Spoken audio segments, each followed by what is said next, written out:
আজকাল আমি বড্ড বেশি লাত খাচ্ছি, যার কারণে ভিডিওটা আপলোড করতে অনেকটা দেরিই হয়ে গেল। আজ কী বানাচ্ছি সেটা তো আগেই দেখে নিয়েছো। তো তার জন্য প্রথমে 1 কাপ সুজিকে জলে ভিজিয়ে রাখা হলো। এরপর মাখা সন্দেশপুর বানানোর জন্য 1/2 কাপ দুধ নিয়ে তাকে গরম বসিয়ে দিতে হবে। তারপর দুধে উবাল আসতে শুরু করলে 1 বাটি খোয়া ক্ষীর দিয়ে সেটাকে গলিয়ে নিতে হবে।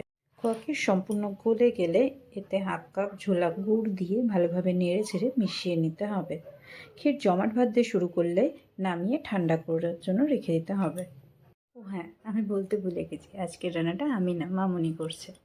এরপর ব্যাটারের জন্য একটা মিক্সিং বলে 2 কাপ ময়দা, তাতে 1/2 চা চামচ নুন ও 1/2 কাপ ঝোলা গুড় দিয়ে ভেজানো সুজি ও পরিমাণ জল দিয়ে চামচ নয় হাতের সাথে ভালোভাবে মিশিয়ে নিতে হবে, যাতে কোনো লাম্পস না থাকে। এখন তো শীতকাল, বেগুন তো সবার বাড়িতে আছে।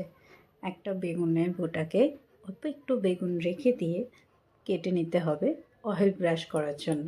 এবার একটা ফ্রাই প্যানে সর্ষের তেল ব্রাশ করে তাতে ব্যাটারটা দিয়ে একটা প্লাইউডের টুকরো দিয়ে হালকা গোল করে ছড়িয়ে নিতে হবে।